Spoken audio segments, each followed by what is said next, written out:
Hello. I apologize for the low polish on this video. I just want to get this information onto the internet. Today is 8/17/2025 and this is a work of fiction, but I think it might be important for actual real science, so here we go. This work of fiction goes as follows. The first step to sentient machines. An introduction to the Massive Monofied Information theory. The human brain processes information in a way fundamentally different from computers. This difference is not trivial, but challenges the nature of what information is and how it can be computed. While computers deal in discrete, isolated bits of data, the human brain appears to hold and process massive amounts of information simultaneously in one place, without corrupting the content. This phenomenon, here called Massive Monofied Information, mono meaning one and fied meaning to make, reveals the drastic difference between biological and artificial intelligence. Part 2. Information in computers. Computers store and process information in discrete, isolated units. Each bit of information must remain separate to avoid corruption. Two pieces of data cannot occupy the same space or be subject to the same mechanism of computation without changing each other. Even when multiple threads run in parallel, each unit is handled in isolation, one at a time, following a linear flow. In controlled environments, data units can interact, but this produces new data and erases the originals. Computers never perform computations on a body of data points in the same computational place at the same time. In a computer, there's no place where all active processes converge into a kind of information people know as their live streams of reality inside their minds. Part 3. Information in the human brain. The human brain operates on strikingly different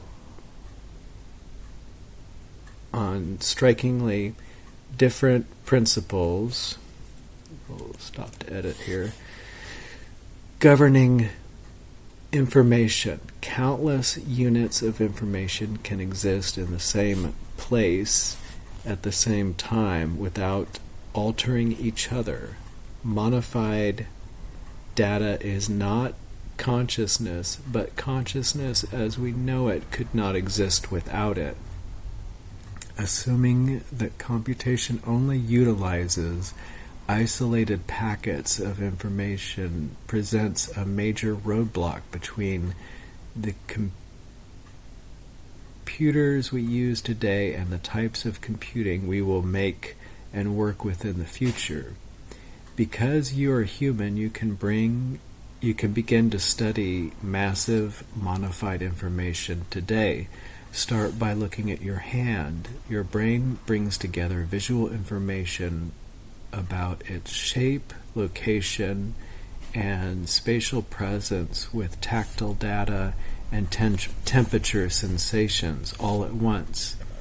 When monofied information includes data related to three-dimensional space, that doesn't mean the body of monofied data isn't existing in one place. The single place where a body of monofied data exists isn't a physical place but a single point of computation. Part 4. Why nature does it differently. So nature has found a way to compute that has advantages we have yet to fully discover. How did this happen? Through evolution, has nature discovered a way to get more computation for less energy? If our brains used the same amount of energy but did not utilize modified data, how much less computer power would each brain possess? Part 5. Can modified data be simulated? As it stands today, computers can behave as if they are able to utilize modified information. But these simulations are inherently one-dimensional. I'm going to change that word, simulations, later. But anyway, this is why current brain transformers fail. Oh, and this is the sci-fi part. In the sci-fi story, we are working on emulating a digital copy of a human brain. So that's what this is relating to. This is pure sci-fi, but that's what I'm saying is that where they are trying to create computers that seem to think like humans do, there's going to be anyway. They approximate unified data rather than physically achieving it. Ask anyone who has tried to emulate a digital... Okay, again, this is all sci-fi stuff. Anyway, Part 6, Implications for AI and Brain Uploading. Mono-Fied information is a prerequisite of sentience. We need to find a way to get massive data into one computational place before we even think about finding a way to get our machines to see that data. Every time we think about sentience, we jump past the phenomena that what we are sentient of is modified data. Imagine being sentient of a one-dimensional piece of data, just one little data unit. Would be a blip. Anyway. How can we achieve sentient machines? How can we achieve sentient machines when we can't tackle modified data computers? It's going to take more than one step to get to sentient machines. As long as computers process isolated streams of data, they will remain zombie brains. And probably will remain zombie brains even after we achieve computers that can process not in the one-dimensional linear streams of data, but more than that. And uploading a human mind into current computer. Oh, forget about uploading a human mind into current one-dimensional linear computing. You're just going to lose sentience right away. It's physically impossible to maintain sentience on the architecture we have right now. Part 7, Rethinking Computation. Information theory preceded computers and Information theory preceded computers, and a robust modified information theory could pave the way to the next kind of computer. I'm putting the challenge out there, people. We need people on this. As if I have the... Anyway, nature found a way, so can we.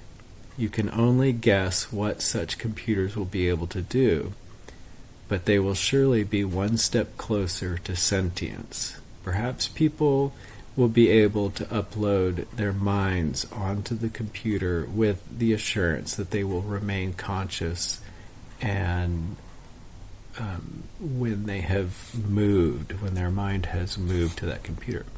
Part 8, conclusion.